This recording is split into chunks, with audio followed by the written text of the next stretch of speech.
Muy buenas tardes tengan todos nuestros oidores, miradores, seguidores, bebedores, masticadores y regurgitadores de la palabra que se expresa aquí en nuestro canal de YouTube, La Comuna de la Palabra. Esta ocasión, considerando que hace unos días, particularmente dos, se conmemoró bueno, fue ayer en realidad, el Día de Santa Cecilia, según el calendario de la Iglesia Católica, Apostólica y Romana, canonizada por el Papa Gregorio, si la memoria no me traiciona, una cristiana sacrificada que era intérprete de piano.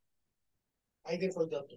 Desde entonces muchos consideran a Santa Cecilia la patrona de los músicos y por ende se considera esa fecha en el caso de nuestro país, pero no solo como el Día de los Músicos. No quiero por ello dejar de dedicar este monólogo.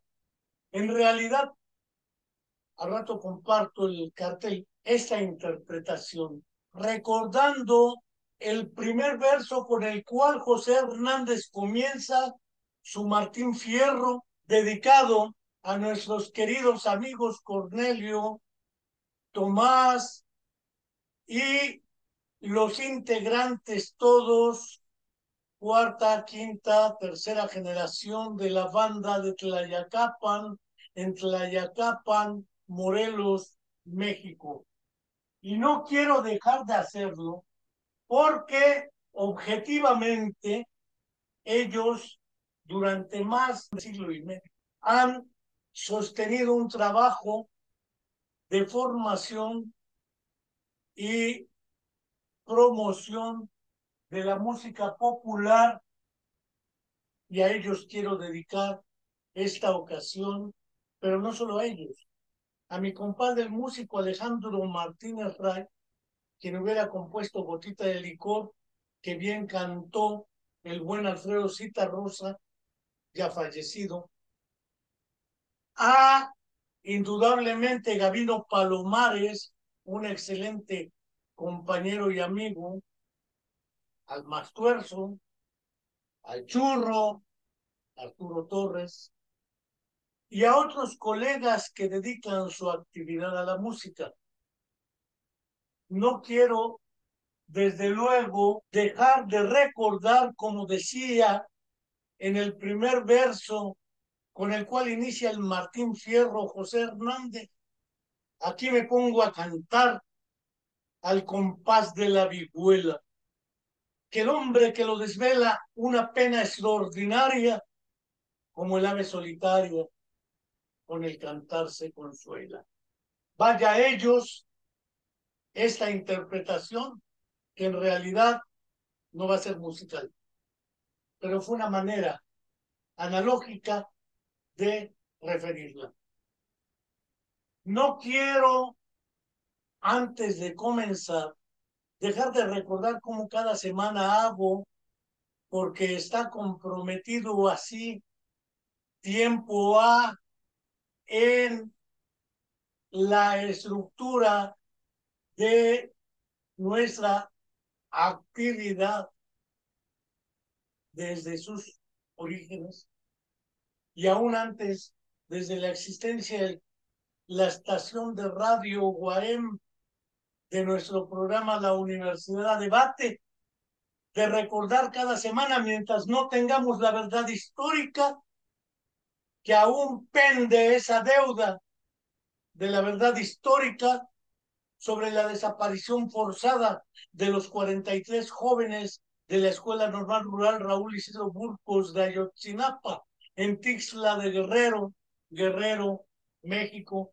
y prácticamente 10 años después no tenemos ni la verdad ni la justicia transicional, promesa hecha por el gobierno en turno presidido por Andrés Manuel López Obrador, y aún tenemos pendiente ambas cosas.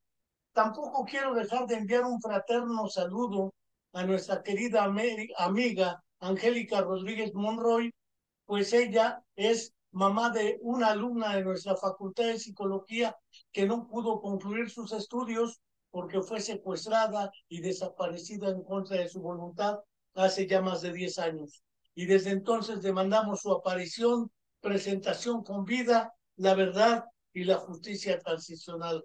Aún tampoco la tenemos. Por ello, va el abrazo a nuestra querida amiga Angélica Rodríguez Monroy. Y ahora sí, compartiendo la pantalla, me voy a permitir señalar que efectivamente esta ocasión he decidido intitular el monólogo como música, cerebro, persona, comunidad y cultura. Lo decidí así porque se han publicado libros con el título Cerebro y Música o Música y Cerebro. Sin embargo, se han omitido los términos persona, comunidad y cultura. Por ello, así lo decidí, porque no pueden omitirse por las razones que expondré. Inusualmente aparece en la imagen del fondo un Enrique Álvarez, quien habla en este momento, más joven que ahora, pues la foto es de tiempo A, curiosamente interpretando una milonga del buen Atahualpa Yupanqui, Los ejes de mi carreta, en un congreso de neuropsicología. A mi lado no aparece en la fotografía, pero está la neuropsicóloga argentina radicada en Montreal, Quebec, Ana Inés Ansaldo. Vaya ella, un fraterno saludo en esta hora trágica del triunfo electoral de Javier Milei. Hubiera querido hablar sobre la situación que priva en Sudamérica, particularmente Brasil, Argentina, Colombia, Perú, Bolivia, etcétera, pero creo que esta ocasión ameritaba tocar esta temática.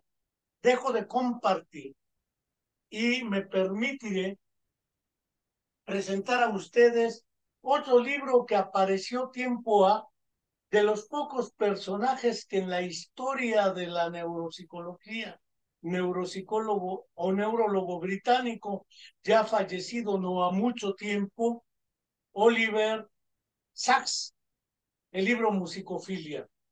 Es un libro que se lee de una manera cómoda, pues el buen Oliver Sacks, recuperando lo que Alexander Romanovich Luria hubiese bautizado como la neuropsicología romántica, refirió tratando de recuperar al sujeto de la actividad psíquica, el sujeto que reconoce la música, es decir, el oído humano, a diferencia de otros oídos no humanos, tiene la virtud, valga el concepto de virtud, de diferenciar nítidamente lo que es variaciones semióticas, semánticas, significativas del sonido.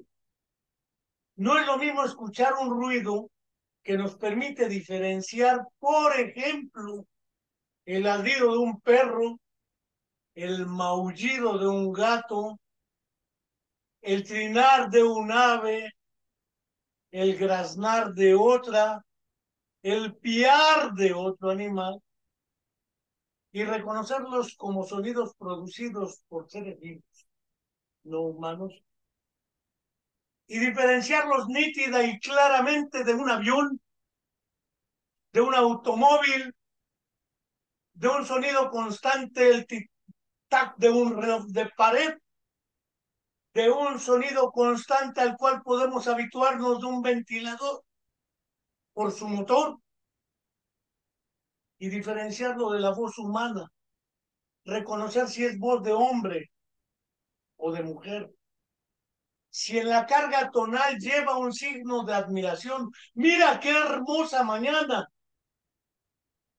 un tono de interrogación, ¿te has dado cuenta cuánto frío tiene la gente hoy con estas temperaturas bajas? Un imperativo, levántate y anda. Es decir, no solamente es capaz de identificar sonidos, es capaz de diferenciarlos simbólica y significativamente.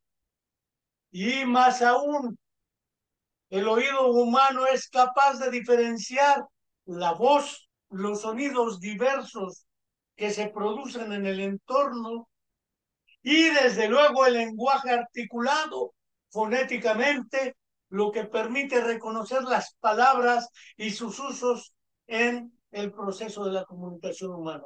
Es decir, el oído humano no es cualquier cosa que algunos creyeron, lo comentaba con el doctor Eliseo Guajardo y alguna vez con el buen cineasta Oscar Menéndez, pues ellos son usuarios de aparatos auditivos que no existían en la época del buen Ludwig van Beethoven para poder reconocer los sonidos de la música como distintos a la voz.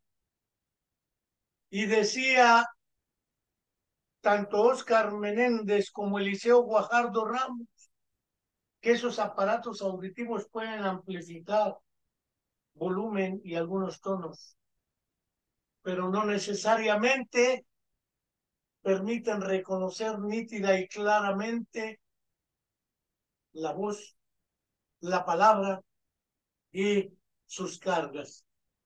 Dicho de otra manera, la tecnología es útil, pero aún no alcanza la perfección del oído humano. He hablado de Ludwig van Beethoven porque, como se sabe, era sordo que no ciego, como decían en el caso de los estereotipos de una serie de televisión en 8 capítulos mexicana, transmitida por Notiflix, Ojitos de Algo, donde efectivamente al ciego se le asigna el rol de ser músico y a otros se les asignan otros roles por su condición. Sin embargo, aun cuando querían que fuera músico, este ciego no decidió ser músico.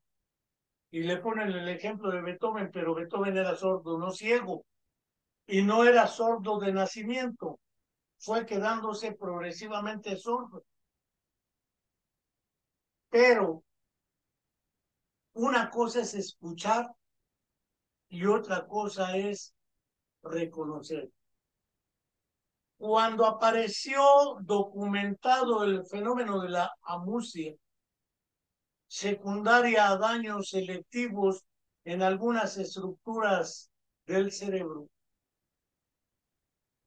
particularmente límbicas, mesencefálicas y temporales, podría perderse la capacidad de reconocer la música. Y a esa pérdida secundaria por un daño cerebral de la competencia para reconocer la música o reproducirla, se le denominó, como decía Oliver Sacks en el primer prólogo introductorio de los 3 prólogos que tiene su libro, el hombre que confundió a su mujer con un sombrero. Resulta que las palabras favoritas de la neurología son aquellas que comienzan con A: alexia, fascia, agnosia, anomia, acalculia y otra serie de terminejos que tienen el prefijo a, que en su etimología originaria significa ausencia de. Entonces, en alguna otra variación se propuso el prefijo dis, que significa alteración de, distrofia, disgrafia, por no decir desgracia. Y la palabra amusia vino a referir esa dificultad que se expresaba nítidamente cuando, por ejemplo, a un paciente le decían, a ver, entona el himno nacional mexicano, y dice, claro que sí, mexicanos al grito de guerra, el acero aprestado y el bridón, y retiemble en sus centros la tierra al sonoro rugir del cañón, pero no es capaz de ponerle la carga que implicaría el mexicanos al grito de guerra. Es decir, ha perdido la capacidad de reconocer la música. En sentido inverso, se ha reconocido históricamente una capacidad que se llamó algo así como oído absoluto. Se decía, por ejemplo, que Mozart disponía de esta competencia conocida como oído absoluto, es decir, una competencia que le permitía escuchar una serie de producciones musicales y era capaz de reproducirlas de manera idéntica y crear variaciones sobre la misma. La película Amadeus de Milos Forman es un buen ejemplo de ello. Cuando Amadeus se acerca al monarca y reproduce y transforma en la película una supuesta versión de Salieri para piano que le iban a regalar. Y él dice, no se preocupe, la reproduzco de memoria. No lo dice así en la película. Pero ese es el mensaje. Es decir, el oído humano permite no solo el ingreso de información, que como decía en su libro de Psicología Cognitiva Humana, diagonalmente o humanamente, en editorial de Madrid, España, Visor probablemente o Alianza, de Juan Ignacio Pozo Municio, que somos seres informívoros. De ahí el sueño acariciado de la inteligencia artificial de llenar sistemas llamados ahora inteligentes artificialmente de datos y datos para que sean capaces de producir cualquier cosa. Esta idea de seres informívoros viene de un enfoque que también Jerome Brunner en un libro, también en Alianza Madrid-España, Actos de Significado, cuando explica los orígenes del desarrollo de lo que se dio en llamar PHI, procesamiento humano de la información, que el buen Serafín Mercado Domenech ya había descrito en Editorial Trillas desde la década de los 70, pues tenía una orientación en ese enfoque que entonces llamaban cognoscitiva, que es un término bastante ambiguo, porque ahí han metido tanto la Gestalt, han metido la epistemología genética de Piaget, han introducido el procesamiento humano de la información, han incluido a Vygotsky, han adicionado a Vallon, aunque entre ellos existan sendas y profundas diferencias conceptuales. Lo dejo ahí, porque no es solamente el ingreso de información, es también el procesamiento de esta, de modo tal que yo sea capaz de clasificarla, organizarla y poder determinar si es un ruido carente de sentido en el entorno y el contexto, si es un sonido de que el perro está ladrando porque alguien está parado en la puerta de su casa, si el gato está maullando porque en actos de seducción, dirían algunos etólogos, realiza la actividad dirigida a la hembra, y que echaba flores en el gato viudo, representó muy bien en su canción archiconocida como El gato viudo. Es decir, el oído humano,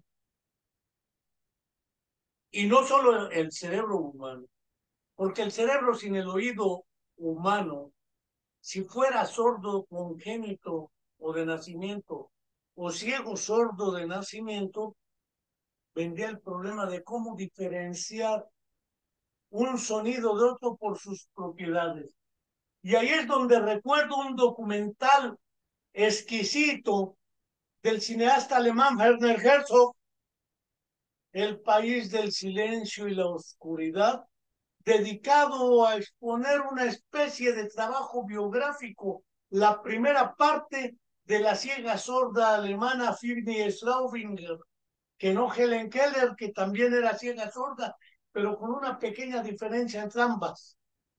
Helen Keller era ciega sorda congénita, mientras que Firmi Straubinger se queda sorda antes de los 15 años, lo mismo que ciega, por un traumatismo de cráneo que ella atribuye, pero la etiología queda poco clara, pero en el documental queda muy claro que 30 años después de haber que permanecido encerrada, desorientada espaciotemporalmente, pues perdió la visión y la audición, regresa a su vida activa y como ella era hablante, se dedica a participar en estrategias de inclusión y de atención selectiva a personas con sordera y ceguera congénitas o adquiridas.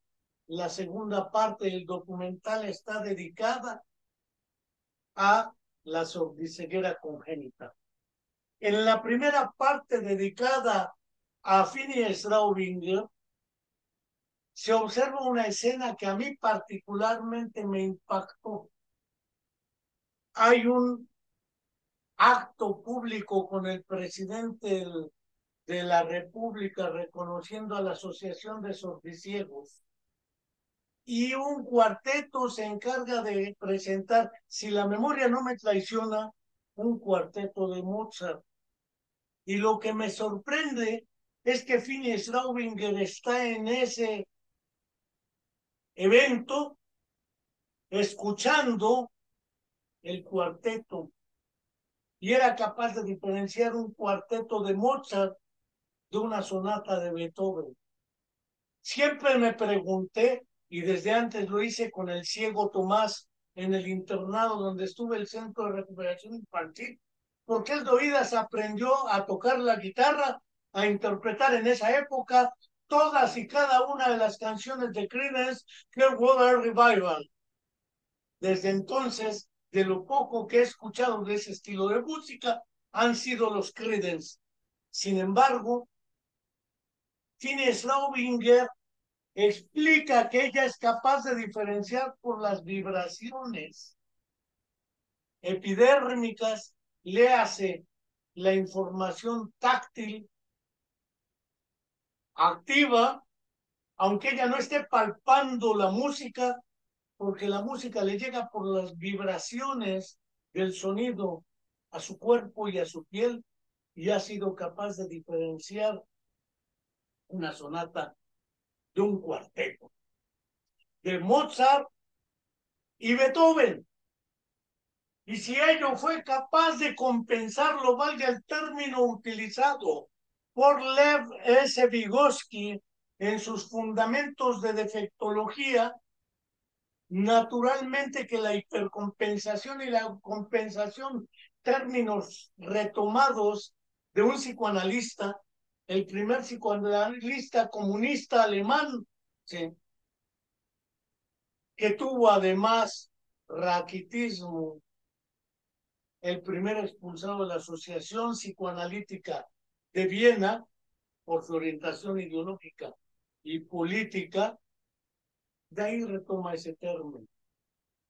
Y ese término de la hipercompensación en el caso de Vygotsky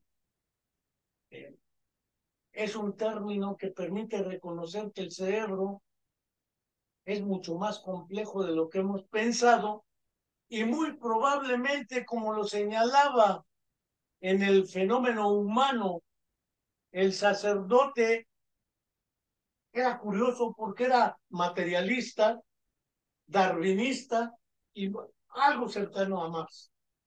¿Sí? Pierre Teilhard du Chardin, arqueólogo, en su libro El fenómeno humano dice que dos complejidades son las que no nos permiten soberbiamente decir que conocemos todo, porque esas dos complejidades nos muestran nuestra limitación aún en el conocimiento. Las profundidades del cerebro humano y las alturas del mundo cósmico, que efectivamente son las dos complejidades que aún nos mantienen trabajando en la actividad científica, tratando de comprender y elaborar modelos explicativos al respecto. Esta idea, mostrada en el caso de Fini Straubinger por el cineasta alemán Herzog, nos muestran clara y nítidamente que la relación cerebro, audición, visión y organización de la información puede ser replanteada en la actividad cerebral y específicamente humana. No solamente me sorprendió ello, me sorprendió el sistema de comunicación LORN que utilizaban con las manos, palpando diferentes partes del cuerpo y hablando con las yemas de los dedos y la palma de la mano. Es decir, parece ser que lo que para nosotros en el oído humano era nítidamente diferenciado en la relación cerebro y audición para el reconocimiento de los sonidos, la voz humana, el lenguaje y la música, era más compleja porque en el caso de Fini Straubinger y de otras personas sordiciegas que eran capaces de reconocer al tacto, hay una película clásica que también fue escrita en libro, tanto por el autor como por el director de la película, la misma persona. ¿Sí? Johnny empuñó su fusil con Dalton Trumbo, que es el director y escritor del libro. La película estuvo prohibida más de 25 o 30 años en Estados Unidos, porque Estados Unidos ha sido históricamente de los que defienden la intervención militar en otros países, y esa película va contra la guerra. Pues bien, el caso de Johnny empuñó su fusil es un personaje que por una explosión de bomba pierde las piernas, los brazos, se queda ciego, sordo y pierde todo el maxilar inferior con la lengua. Es decir, se queda ciego, sordo, mudo y paralítico. Lo único que le queda es el tacto pasivo. Pues con ello aprende a reconocer cuando le tocaban con golpeteos en morse el cuerpo, las palabras y el lenguaje. La hipercompensación otra vez y la complejidad del cerebro humano. Sin embargo, como dije desde un comienzo, el problema de la música es no solamente la capacidad para reconocerla, no es solamente la capacidad para diferenciarla de otros sonidos y además diferenciar matices en la música, estilos, variaciones, música con voz, sin voz, con letra, sin letra, etcétera. Es además la capacidad de producirla. No voy a entrar ahorita a una relación que me recordaba, creo que Elizabeth Mulato, la relación de la música con las matemáticas. Mucho se ha hablado en relación con ello en el caso de Johann Sebastian Bach. Sin embargo, quiero señalar que hay una cosa que hemos obviado en todo esto, algo que el buen Roger Bartra en Antropología del Cerebro insistirá mucho. Él utiliza el término exocerebro, una especie como de entorno histórico-cultural, al decir de Vygotsky, que permite la aparición de la música como un fenómeno cultural y no solamente como un fenómeno neurológico. La música es una creación específicamente humana que tiene contenidos afectivos, cognitivos, emocionales y de proyección personal. La música no es solamente la organización aritmética, geométrica y matemática de sonidos que pueden acomodar bien. Hay intenciones, propósitos, sentimientos, aspiraciones y entornos culturales. Yo me he imaginado cuando alguna vez dijeron en viejos debates sobre si este asunto era de naturaleza genética o condicionada por el medio, herencia versus medio, que olvidó algo que el buen psicólogo francés René Sassou en un libro que intitula Los gemelos, la pareja y la persona. Desde el prólogo mismo, René Sassou explica por qué eligió persona y no personalidad. Porque incluyendo los gemelos monocigóticos univitelinos que han vivido en la familia y que no fueron separados en ninguna etapa de su desarrollo, estamos frente a dos personas y la construcción de dos personalidades. Voy a mencionar la persona Benito Juárez y la persona Wolfgang Amadeus Mozart. Y tengo la peregrina impresión de que de haber nacido en Guelatao, Oaxaca, Wolfgang Amadeus Mozart, que además era hijo de Leopold Mozart, o otro músico, lo mismo pasa con este Johann Sebastian Bach y sus N cantidad de hijos, muchos fueron músicos. Parece ser que hay una cosa que se llama tradición. La tradición, el contexto y entorno cultural hacen que de haber nacido en Guelatao, Oaxaca, Mozart no hubiera compuesto todo lo que compuso porque el entorno cultural, histórico y de tradición no le hubiera permitido desarrollar esas competencias que como persona se le atribuyen. Y supongo que tampoco hubiera sido presidente de la República como lo fue el buen Benito Juárez, aunque no discutiremos aquí las cuestiones ideológicas y políticas en torno a Benito Juárez y el juarismo o el periodo de reforma. Eso es harina de otro costal. Lo que sí me cabe considerar en esta reflexión es que no podemos separar de la tradición el entorno histórico-cultural, la posibilidad de vincular la relación cerebro-oído con cultura, tradición e historia. Esto lo he platicado hace muchos años antes de conocer y trabar una relación de estrecha amistad con Cornelio Tomás Artemio Santamaría, que ha fallecido, a propósito de cómo le ha hecho la banda de Tlayacapan, sin tener una escuela universitaria, una escuela de música como las conocemos. Tiene un centro de formación musical en Tlayacapan, el CEFOM, que dirige Tomás Santamaría, y el director de la banda sigue siendo Cornelio Santamaría. Antes de platicar con él, porque la pregunta obvia era cómo le han hecho para sobrevivir como banda 150 años. Esto implica una tradición que se transmite familiarmente y no solo genéticamente. Se transmite por la tradición y la actividad del entorno, el contexto y la familia.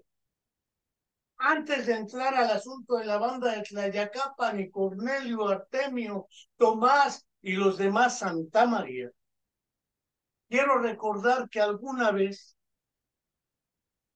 se nos ocurrió, bueno, a mí no, se le ocurrió a quien era el director general de Educación Especial en México, el doctor Eliseo Guajardo Ramos, a invitación expresa, comisionarme para ir a la región Mije de Oaxaca, en Santa María Tlahuitoltepec, para promover el diseño y la construcción de un centro de educación especial para personas con necesidades especiales en Santa María Tlahuitoltepec.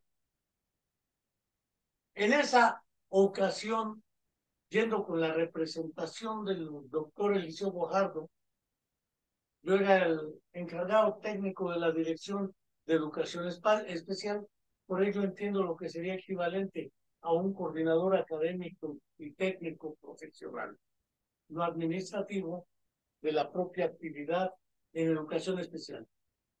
Fuimos y descubrimos que en la región Mije de Oaxaca, en Santa María Tlahuitoltepec, hay un centro de capacitación musical Mije, conocido como el SECAM, Centro de Capacitación Musical Mije. Es un centro integrado por niños que aprenden en esa escuela a interpretar música regional, bailes mijes, música oaxaqueña, etcétera. Yo iba con la intención de ver el asunto de la educación especial de niños con necesidades especiales, porque además del Centro de Capacitación Musical Mije, los niños que asisten a este centro asisten también a la escuela primaria y aprenden el Mije y se visten como mijes y aprenden la filosofía ayuj de los mijes. En esa época yo no sabía nada de eso. Mi ignorancia era aún mayúsculamente o mayúscula al respecto. Y me sorprendió mucho ver una niña con síndrome de Down en la escuela. Era un día lunes, día en el cual se realizan los honores a la bandera. Y en los honores a la bandera cantaron en Mije el himno nacional mexicano. Los únicos que permanecimos callados durante el acto éramos los representantes de la Secretaría de Educación. Nos invitó el maestro Mauro, quien era el responsable del Centro de Capacitación Musical Mije. Y el director de la orquesta era un joven que había estudiado en París, en México y en otros lados, y su lugar para subirse a dirigir era cajas de refrescos superpuestas, porque no tienen lo que tienen los centros musicales clásicamente conocidos en nuestros entornos culturales. Resulta que vi a la niña interpretar un clarinete. Me sorprendí y le pregunté al maestro Mauro por qué esa niña no podíamos mandarla a la escuela de educación especial que se estaba diseñando, porque unas colegas de la Escuela Normal de Especialización habían ido a realizar su servicio social en esa comunidad y estaban apoyando a la iglesia y las monjas que tenían su labor en la iglesia de Santa María Tlahuitoltepec. Y el maestro Mauro me dijo, es que nuestra miseria y pobreza es tan grande que la compensamos con la riqueza musical. Nuestros niños tienen que aprender música, porque la música no solamente les da una actividad, les enseña a amar la vida, el arte y a gozarlo. Me sorprendió por la sencillez de la explicación. Y entonces le dije, ¿y cómo le hacen para que vayan todos los niños Ah, dice, tenemos un árbol del castigo. Y hay de aquel niño que no vaya, amarramos a su papá para que todos lo vean.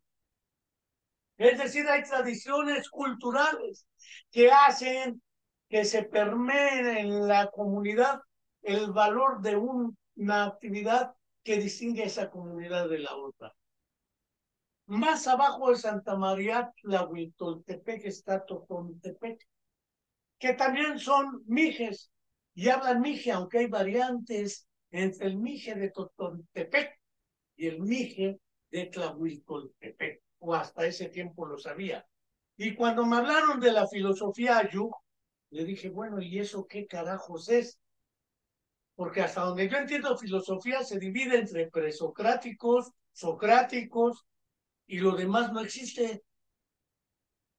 Nos fuimos dando cuenta que nuestro eurocentrismo era sumamente limitante y que además la música era parte de esa filosofía Ayuk y que implicaba la creación para reconocer la labor del rey Concoy, quien los subió hasta allá para defenderlos de la conquista cultural e ideológica de la corona española, los conquistadores y demás. Por eso es que siguen siendo hablantes del Mije. Después, el cineasta Óscar Menéndez Rodríguez hizo un documental probablemente para el INI que debe llamarse Sáname con tu poder, dedicado a la música, perdón, a la medicina tradicional mije, curanderas, chupadores y otra cosa. Y lo curioso es que el trabajo, y esto lo señalaba en una entrevista que le hice y me publicó en Praga Antonín Kosik, filósofo checo, que lo que ahora llamamos pomposamente psicoterapia del grupo y sistema familiar, en las comunidades tradicionales lo trabajan ancestralmente. Entonces se integra toda la comunidad a la práctica terapéutica o curativa y cantan y rezan. Parece ser que hemos olvidado el valor cultural de la música, que no solamente implica la relación cerebro y audición, implica cerebro, pensamiento, afectos, personalidad, sentimientos, familia, comunidad y tradición. Esta experiencia en la comunidad Mije me llevó a preguntarle al maestro Mauro si podíamos hablar de la integración de la niña Mije a la escuela. Y él me dice, es que en Mije no existe la palabra integración. Dígame qué es. Dije, ah, caray, eso ya me complicó la existencia. ¿Cómo le explico algo que ni su lengua es capaz de nombrar? No por incompetencia, por tradición, cultura e historia. Y entonces el maestro Mauro me dijo, pero lo invito a venir a la escuela. Si usted ve, la niña se viste como los otros niños, es decir, no está diferenciada de los demás. Ella es mije, se viste como mije, rinde honores al rey Concón y aprende la filosofía Yuc. Además va a la escuela filarmónica del Secam. ¿Qué me ofrece usted? ¿Sacarla de esto y meterla a su escuela? Dije, no, perdónenme la vida. No le vuelvo a ofrecer excluir a la niña de su entorno. ¿Qué más hace? Hace tequio. Dije, la madre, ¿qué es el tequio? Dice, ah, pues ella hace lo que todos los niños hacen, desgranar maíz de las mazorcas para después juntarlo y guardarlo para comer y alimentarnos. Porque el maíz es nuestra historia desde antes de la conquista. El maíz es tradición, es tortilla, es memela y es pozol. Dije, ¿cuánta ignorancia puede caber en uno? Y todo ello estaba matizando la música, porque además la música era parte de las festividades y de los contenidos y bailables que se producían en la región. Esa ocasión, si mal no me acuerdo, le dije al maestro Mauro, discúlpeme usted y mejor invíteme un mezcal. Obviamente los otros funcionarios de la SEP Me dijeron, tú no vienes aquí a embriagarte, vienes a cumplir una función institucional, burocráticamente, ante la discapacidad. Eso me impresionó mucho. En ese entonces el secretario de Educación Pública era el licenciado Miguel Limón Rojas. El presidente era Ernesto Cedillo Ponce y el director de Educación Especial era Eliseo Guajardo. La asesora del secretario era Sofía Leticia Morales Garza, creo que hoy es secretaria de Educación de Nuevo León. Y fuimos con el oficial mayor, un representante, y vimos que la música, la filosofía, la tradición y la cultura hace que la Orquesta Filarmónica del SECAM, Centro de Capacitación Musical MIGE, es una orquesta que ha viajado no solo por los diferentes estados de México como nación, sino por diferentes naciones del mundo, presentando su experiencia, tradición y cultura. Cuando esto lo comenté con el maestro e ingeniero Cornelio Santamaría, ya había yo conocido en Michoacán al dueto Sancán, un dueto que toca y canta pirecuas en tarasco, en castizo y simultáneo para que los ignorantes entendamos qué significan algunas pirecuas como Malé Severiana, como la flor de la canela, etcétera. La relación entre lengua, tradición y cultura musical, instrumentos, cuerdas, aunque esas nos llegaron posconquista, percusiones que ya preexistían y vientos que ya preexistían, nos permitieron ir reconociendo el otro fenómeno cultural, lo que es el sincretismo en la música y la tradición. Todo ello lo va absorbiendo el cerebro humano a través de los procesos del aprendizaje. De modo tal que la relación cerebro-música no se reduce a una relación auditiva y áreas específicas que tengan que ver con la audición. Como ya mencionaba el caso de Finney Straubinger o Helen Keller y algunos otros ciegos sordos congénitos, no tengo duda que el cerebro funciona de manera más compleja a través de estrategias de sustitución, compensación y reorganización funcional. Porque el problema no es solamente auditivo, es lingüístico. Por ello, quizás algo que después fui aceptando a regañadientes, el sistema de lengua de señas sí es una lengua. Yo no lo considero una lengua, considero un sistema de transcodificación fonológico, sintáctica, a otro que, como si hiciera una traducción, y no lo es. Tiene sus propias reglas de producción, y eso me lo ayudaron a entender el buen lingüista Boris Friedman Mintz y también la lingüista Miroslava Cruz Aldrete, entre otros, un amigo que es intérprete de lengua de señas mexicana, le hace interpretaciones al presidente de la República todas las mañaneras, Daniel Maya, y un grupo de intérpretes que trabaja con él, a través de la Asociación de Intérpretes de Lengua de Señas Mexicana. Y he podido ver coros de sordos interpretando en lengua de señas música. Oliver Sacks regresando no a musicofilia, sino a veo voces.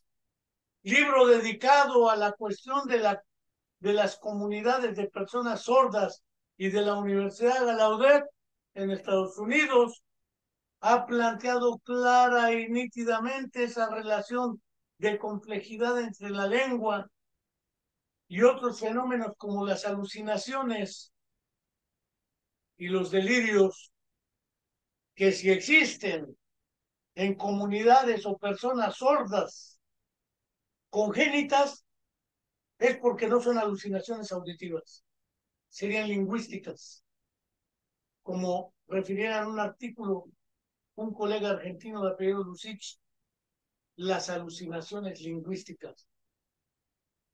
En el caso de la lengua, porque debe haber alucinaciones de oídos, de sonidos, o como en musicofilia, refiere Oliver Sacks una serie de casos de personas que en fenómenos del envejecimiento y en fenómenos de pérdidas de audición presentan fenómenos alucinatorios de musicofilia.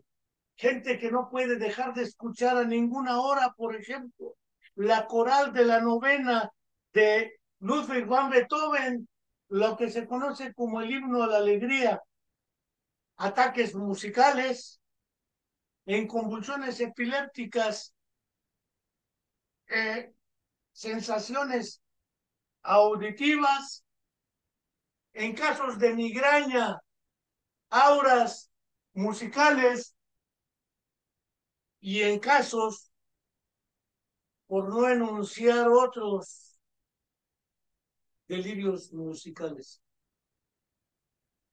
Considero que a la vuelta de prácticamente 50 minutos podemos comprender algunas de las ideas que señalo. Platicando esto con el buen ingeniero Cornelio Santamaría y compartiendo la experiencia con él del dueto Santán y de lo que sería el Centro de Capacitación Musical MIGE y la Orquesta Filarmónica del mismo centro, o ahora también entre las compañeras MIGES, el grupo de puras mujeres Canto Florido, nos demuestra que estemos o no de acuerdo, la necesidad de reconocer que las mujeres asumen ciertas actividades al respecto, estando o no de acuerdo con ello algunos, el grupo musical Canto Florido de la región Mije, integrado por puras mujeres, no voy a decir que es obra del feminismo o de los feministas, pero es una postura clara de que la música también a las mujeres les es fundamental y que pueden crearla y dirigirla. No hablo de nuestra querida directora de orquesta de La Parra, dirigiendo, por ejemplo, el Guapango de Moncayo. Ya será obra de otra exposición, mis diferendos que tengo entre la trascendencia del Guapango y algunas obras del maestro Chávez, del maestro Ponce o de Silvestre Revueltas. Eso será harina de otro costal. Sin embargo, la tradición, en el caso de los Revueltas, otra vez vuelve a aparecer en la versión de los comunistas y comunismos de mediados del siglo pasado, donde la música de Revueltas, pienso en Sensemayá, con una obra del buen poeta cubano que dirigió Casa de las Américas, Nicolás Guillén, pudo crear. No podemos separar esto de la música, tradición, cultura, historia, y cuando lo discutía con Cornelio Santamaría decía es que es nuestra tradición. Yo no sé, porque lo discutimos alguna vez en la Universidad Autónoma del Estado de Morelos, porque tenemos una escuela de teatro, danza y música a este propósito. Algunos suelen llamar música vernácula porque desde el Concilio Vaticano II así se le llamó a la que no era religiosa. A la arquitectura que tenía que ver con lo no religioso y al arte se le llamó arte y arquitectura vernácula. Hoy algunos sostienen el terminejo de lo vernáculo. Tengo la impresión de que es un concepto excluyente, como cuando dijeron del escritor más grande que ha dado el Perú, no solo vivo, sino muerto, José María Arguedas. Y me dijeron, es un indigenista. Y es folclórico. La música andina, uno la escucha y es melancólica y tiene que ver con el entorno cultural. No tengo duda, con el entorno geográfico y con la tradición musical del charango, la quena, el bombo es más sureño. Pero no podemos separar de esta relación y reducir todo a un esquema, cerebro y música. El esquema correcto, según mi opinión, sería cerebro, música, persona, tradición, historia y cultura. No dejo de reiterar la invitación a suscribirse a nuestro canal de YouTube y de Spotify de la Comuna de la Palabra, a invitar a sus conocidos a que se suscriban. Estamos bien cerquita del millón.